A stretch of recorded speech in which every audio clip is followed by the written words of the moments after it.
Graça e paz, queridos. Amém? Que bom que nós hoje estamos aqui na casa de Deus para estudar a Bíblia Sagrada. Hoje nós vamos estudar, irmãos, o capítulo 35 e o capítulo 36 de Isaías. Capítulo 35 e capítulo 36. Nós vamos ver a alegria do povo remido, e depois vamos ver que um homem chamado Senaqueribe vai fazer ameaças para o povo de Israel. Vamos orar nessa hora mais uma vez?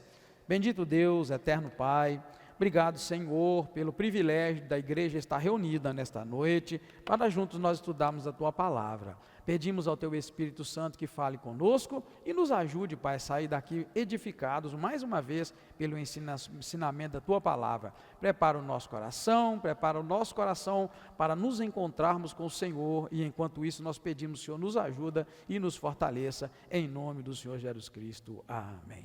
Pode sentar, meus queridos. Meus irmãos, hoje nós vamos dar sequência, Isaías 35, ele vai começar falando da restauração da criação, vai falar de alegria.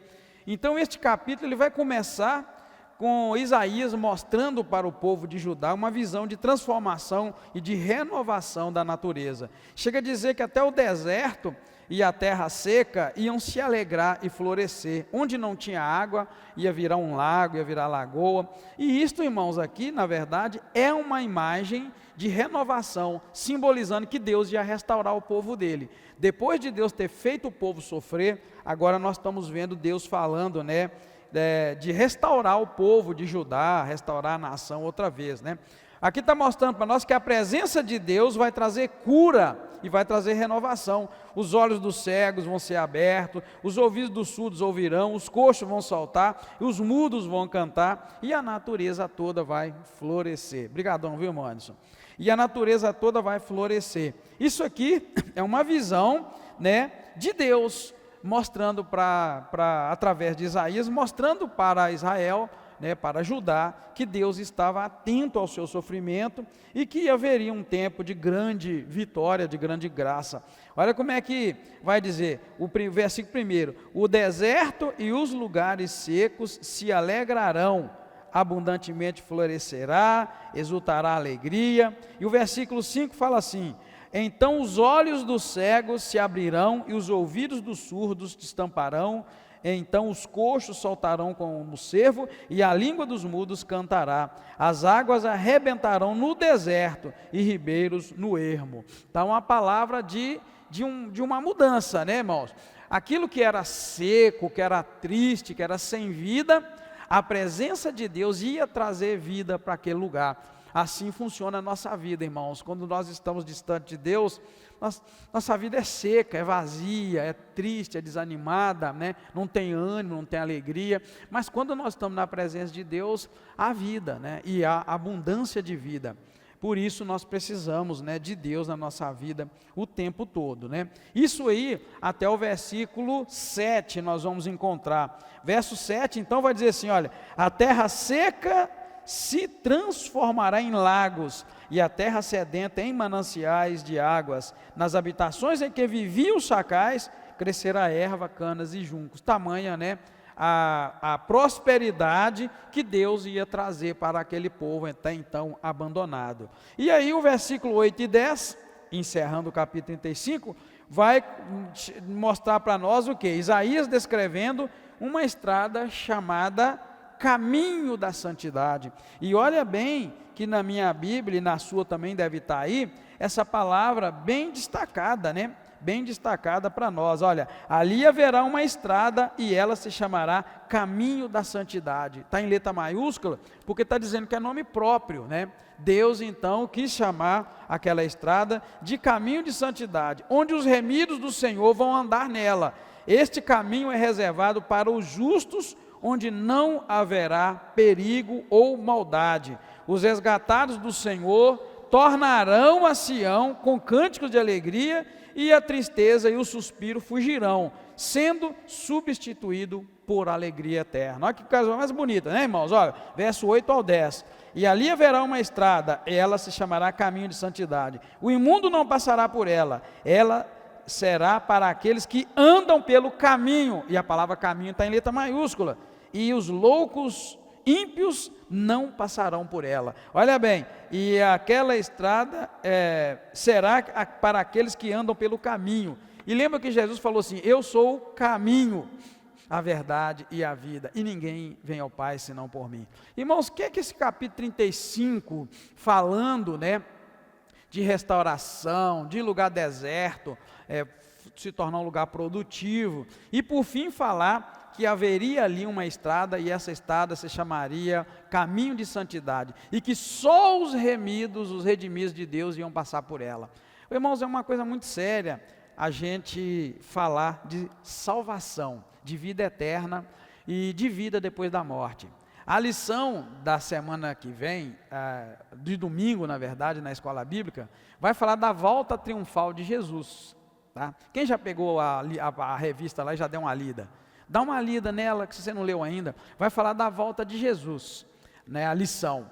Irmãos, a volta de Jesus, ela vai ter dois lados nela.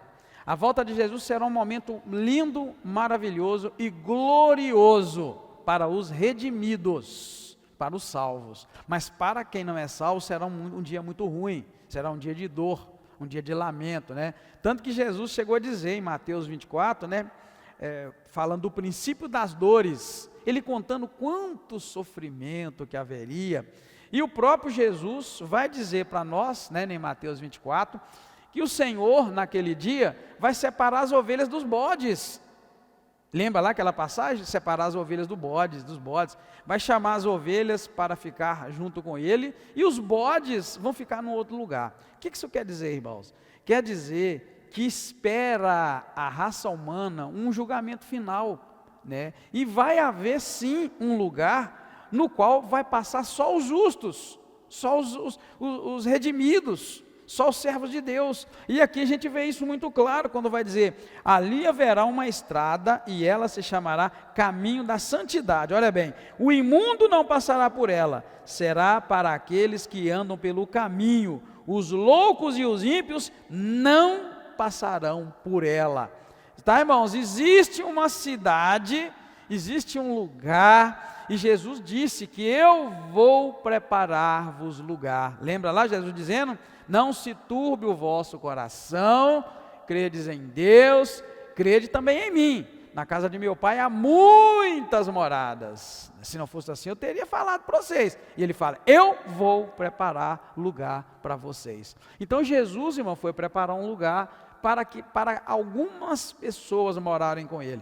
Então a Bíblia toda, ela é um livro que trata da salvação, trata da vida eterna. A história desde Gênesis a Apocalipse é exatamente falando de dois caminhos, um caminho que vai levar para o céu, um caminho que vai levar para o inferno. Então desde Gênesis ficou isso muito claro para nós, quando Adão pecou, né, e Eva pecaram. Então a gente viu que a partir dali Deus começou a mostrar que existem dois caminhos, e que a gente só tem que escolher um caminho, não dá para ficar nos dois. Lembra lá aquela passagem do rico e de Lázaro? Os dois morreram, né? O Lázaro foi para um lugar bom, né? E o rico foi para um lugar ruim. E é engraçado que o rico estava sofrendo, via Lázaro lá num lugar tranquilo, e o rico chegou a pedir a Jesus para mandar Lázaro ir na terra e falar para a família dele não ir para o lugar onde ele estava. E aí Jesus falava que tinha um grande abismo entre eles, que não dava, e que eles tinham a lei e os profetas cá embaixo, não precisava de mandar ninguém. Isso tudo, irmãos, é mostrando um Deus que está selecionando pessoas que vão ficar num lugar bom e pessoas que vão ficar num lugar ruim. Essa realidade da Bíblia, ela fica muito clara aqui para nós, quando fala desse caminho. Então, o culto de domingo, a lição de domingo vai falar da volta de Jesus, mas eu vou fazer questão de trazer uma pregação de noite, mostrando o outro lado. Por quê? Porque todo mundo sabe que quando Jesus vier vai ser um dia maravilhoso, né?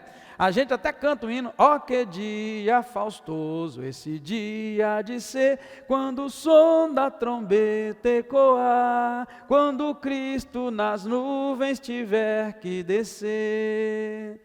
Olha, isso aí é o lado bom, irmão. Esse lado é bom só para os crentes. Mas eu não quero mostrar o lado bom dos crentes, eu quero mostrar o lado ruim, o lado de quem não for, domingo à noite. Então não perde o culto domingo à noite. Nós vamos falar a mesma palavra, porém eu quero mostrar que quando Cristo nas nuvens aparecer, vai ser igual lá no hino fala, ó que dia maravilhoso, para quem for morar no céu, porque quem for morar no inferno será o pior dia da vida da pessoa. Ela vai olhar e falar, meu Deus, o que eu fiz, o que eu arrumei, para onde eu estou indo? E já não tem jeito, porque a gente tem que traçar nosso caminho de vida, é aqui agora, enquanto estamos com vida. Tá, queridos? Então, esse texto aí já de cara mostra para nós, né? E esse lugar, esse caminho dos redimidos, os remidos do Senhor voltarão e encontrarão, e entrarão em Sião com alegria, alegria eterna coroará suas cabeças, júbilo e alegria, cântico, né? E deles fugirá a tristeza e vai fugir o gemido. É o que a Bíblia diz, que na presença de Deus não vai haver choro, não vai haver tristeza, né? Vai haver vida eterna. Então, irmãos, a igreja precisa saber disso. Nós precisamos saber para onde nós estamos indo. A Bíblia diz que todos serão julgados de acordo com o que tiver feito aqui na vida. Então, é muito importante para nós. Então, domingo que vem para a escola bíblica, que você vai ver a volta triunfal de Jesus. E de noite, vamos falar o mesmo assunto, mas eu quero mostrar o lado de quem não vai morar no céu. Quero mostrar o outro lado. Porque se a gente pensar que Jesus vai vir e vai ser tudo mil maravilhas, essa é a visão do crente. É o que o crente vai ver. Agora, aquele que não é redimido, aquele que não é salvo, ele vai ver um outro lado, e esse lado vai ser terrível, né? A Bíblia diz que não vai ser nada engraçado. Passando para frente, capítulo 36, do versículo 1 ao 10, nós vamos encontrar Isaías narrando um evento histórico que vai acontecer durante o reinado de Ezequias, tá? Durante o reinado de Ezequias. O que vai acontecer? Ele está dizendo aqui, que Senaqueribe, o rei da Síria, ele vai enviar um homem chamado Rabsaqué, com um exército forte, vai sitiar Jerusalém, e esse Rabsaqué vai fazer um papel nesse momento, que é o de tentar tirar toda a confiança que o povo tem em Deus, e tirar a confiança que o povo tem em Ezequias. Eles vão dizer, esse Rabsaqué vai fazer um papel de dizer que Deus não pode salvá-los. Irmãos, quantos de nós também confia na própria força, mas não consegue confiar que Deus é o nosso Salvador? O único que pode nos livrar, nos salvar é o Senhor. Quantos de nós, irmãos, confia na força do dinheiro, confia na força da saúde, confia na força própria, nas leis, nas regras dos homens? Quantos de nós confia que porque tranca a casa bem trancado com a chave, está seguro? Muitos de nós confia nessas coisas, mas não confia em Deus. E o que esse homem vai fazer aqui, esse Senaqueribe, vai ser exatamente enviar Rabsaqué, para que Rabsaqué comece a funcionar igual um demônio, irmãos, falando no ouvido do povo, para o povo desanimar, para o povo não confiar em Deus, não confiar em Ezequias, porque não podia nem pensar em confiar, que Deus não podia salvá-los de forma alguma, né? E ele argumenta aqui, que as nações que confiaram nos seus deuses foram destruídas, então Judá ia ser destruído também. Então, irmãos, olha bem, ainda que a figueira não floresça, o que a gente tem que fazer? Manter firme confiando em Deus, né? Ainda que as coisas não estejam indo exatamente como a gente sonha, como a gente pede, a gente precisa aprender a confiar em Deus. Por quê? Nós vamos ter uma série de lições a partir também do outro domingo. E a primeira das lições da escola bíblica e da célula vai falar assim: o que acontece conosco depois da morte? Depois que a gente morre aqui, o que acontece? É uma outra coisa que a gente precisa, irmãos, pensar. Depois que você morre, você vai para onde? Você vai para o céu, você vai para o inferno, você vai ficar em algum lugar? Que lugar é esse? O que você vai fazer? A gente precisa pensar nessas coisas para que a gente tenha convicção e certeza da nossa caminhada, porque uma das estratégias do inimigo é pegar gente que não conhece o caminho de Deus, o plano de Deus, e desanimar as pessoas com outras propostas.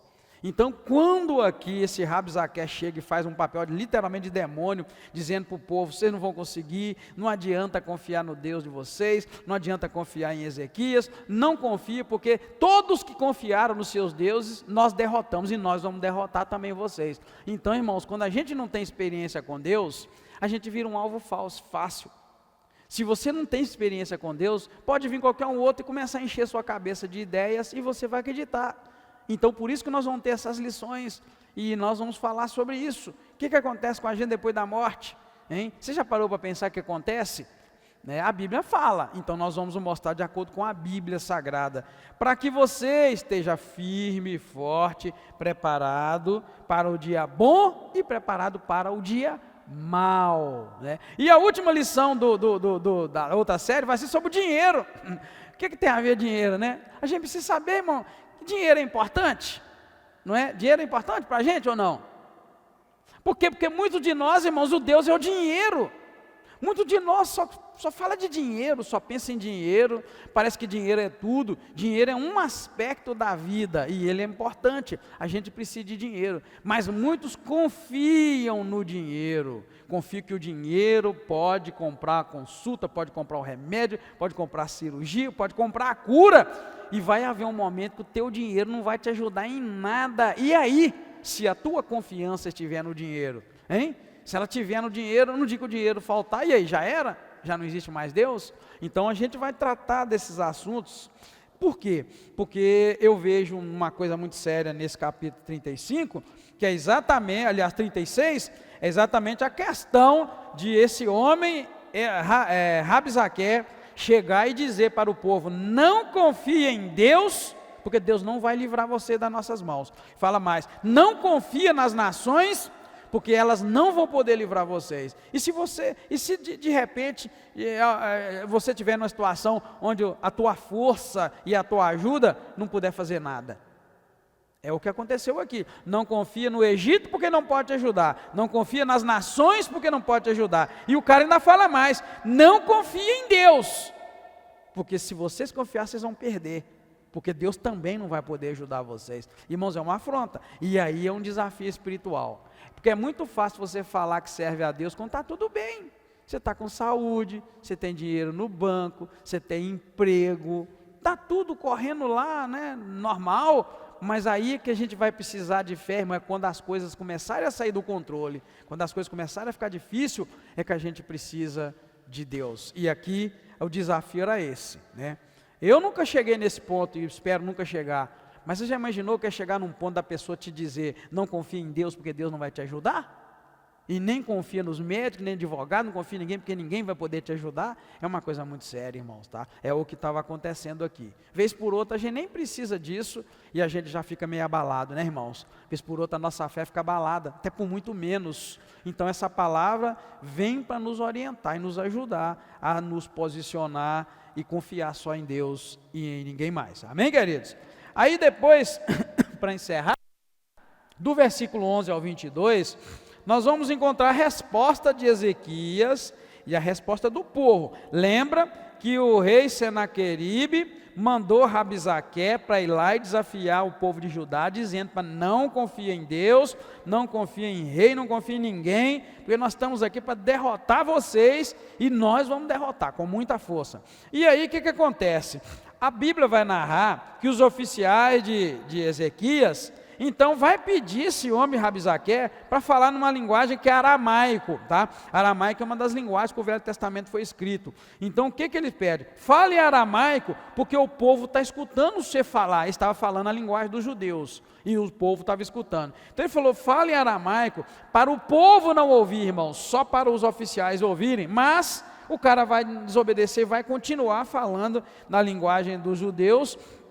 Por quê? Porque ele queria pôr medo no povo. Se só os oficiais soubessem dessa ameaça, seria uma coisa, mas se o povo todo ouvisse essa ameaça, seria outra. E não é que o diabo sabe trabalhar? Então, com esta palavra, ele continua tentando desmoralizar o povo de Deus e tirar a confiança do povo em Deus, afirmando que Ezequias estava enganando o povo quando prometia que Deus podia salvá-los. Então é uma ameaça muito forte, uma ameaça muito grande, né? E então o povo vai permanecer em silêncio, de acordo com as instruções de Ezequias, eles não vão abrir a boca. Olha só o versículo 21, eles porém se calaram e não lhe responderam palavra alguma, porque o rei Ezequias lhes havia ordenado, não lhes respondas. E assim eles vão acabar o quê? Os oficiais vão acabar retornando para Ezequias com a roupa rasgada, com veste de luto, mostrando o tanto que eles estavam desesperados, irmãos. Como eles estavam desesperados. Eu não sei se os irmãos já tiveram um momento na vida em que o inimigo quis mesmo só te desestruturar. Há momentos na vida da gente que o que o inimigo faz é desestruturar a gente, tá? Ou melhor dizendo, o inimigo faz com que um problema pequeno pareça uma tempestade. Não sei se os irmãos já tiveram essa experiência, eu já tive algumas. Então, um problema que aparentemente é pequeno, aquilo causa um estrago tremendo. Isso é o trabalho que o inimigo sabe fazer. Porque fazendo isso, irmãos, ele consegue desviar a nossa fé. Trazendo luta e sofrimento, ele consegue desviar a nossa fé. Mas que nós, então, estejamos todos preparados, sabendo que é assim que o inimigo trabalha. Quando tudo está muito calmo ao seu redor, quando tudo está muito tranquilo ao seu redor, vigia e ora, porque o inimigo ele é astuto, sabia? O inimigo é muito astuto, ele é feroz. Quando tudo vai bem, aquela calmaria, não pare de orar, e não pare de clamar, e não pare de pedir, porque uma das coisas que o inimigo sabe fazer é essa arruaça aqui, que nós acabamos de ver, né? No livro de Isaías 35 e 36. Para a gente concluir, eu tenho aí 2 slides para colocar a conclusão, para não ficar uma coisa muito picada. O capítulo 35 traz uma visão de esperança, de renovação, onde Deus restaurará e vai redimir o seu povo, transformando a desolação em abundância e alegria. Um contraste direto com os capítulos que nós vimos anteriormente, que só falava de luta, de sofrimento, né? Oferecendo então, para o povo de Judá, irmãos, uma visão do futuro muito boa, muito gloriosa, onde Deus vai atuar, onde Deus vai operar, né, milagres no meio do povo, né? Já o capítulo 36 vai abordar um momento de crise. Lembra que o 35, um momento de renovação, de restauração, de vitória, um momento glorioso. Já o 36 já vai mostrar um momento de crise, destacando o quê? A ameaça e a tentativa desse Senaqueribe, que é o rei da Síria, de desmoralizar o povo, arrancar a confiança do povo, que o povo tinha em Ezequias e em Deus, testando eles, preparando o quê? Para o cenário dos próximos eventos que nós vamos ver aqui no livro de Isaías, né? Em suma, os 2 capítulos oferecem uma mensagem de esperança, de confiança em Deus, em tempos de renovação e de crise. Isso é o que nós acabamos de ver. O quê? Os 2 capítulos oferecendo mensagem de esperança, de confiança em Deus, em tempos de renovação e de crise. A crise vem e Deus mostra para o povo que confiar nele vai dar certo, né? Confiar em Deus vai dar certo, né? Confiar no homem não vai dar tão certo, mas se nós confiarmos em Deus, tudo vai dar certo. Amém, queridos? Assim então, né, nós terminamos o estudo de hoje, do capítulo 35 e 36, deixando essa grande mensagem para nós, tá? O 35 é um relato muito claro do que de fato vai acontecer com todo ser humano que, se caminhar com Deus, vai trilhar um caminho de santidade, de alegria, de gozo na presença de Deus. Mas todo aquele que não trilhar por esse caminho, lá está dizendo que o louco e os ímpios não vão passar por ele, né? Como eu estava dizendo, Deus é um Deus muito bom, maravilhoso hoje, mas no dia do julgamento final, Deus vai ser implacável e não vai ter misericórdia. Então a gente precisa ir de cara, buscar Deus, para que a gente possa encontrar a graça e a misericórdia dele na vida. Amém, queridos? Que Deus abençoe sua vida, em nome de Jesus. Vamos orar? Agradecendo a Deus, e vamos para a nossa casa. Obrigado, Deus, bendito seja o teu nome, nós te agradecemos muito, meu Pai, pela semana abençoada, e eu peço a Ti que continue abençoando a igreja, abençoando nossas vidas e nossos corações. Leva-nos em paz, dar um restante de semana abençoado, e que o Senhor nos ajude no final de semana, em tudo o Senhor nos livra e guarda de todo mal. Segundo o que nós estudamos, que o Senhor nos ajude a caminhar por um caminho de santidade, o caminho da vida eterna. Livra-nos, ó Deus, de trilhar o caminho dos ímpios, fortalece a nossa vida, o nosso coração, e mesmo em tempo de crise, nós pedimos que o Senhor nos ajude e nos fortaleça a estar com a nossa fé e a nossa confiança firmada no Senhor. Mais uma vez, te agradeço, peço a tua ajuda, em nome do Senhor Jesus Cristo. Amém. Obrigado, irmãos, Deus abençoa, em nome de Jesus.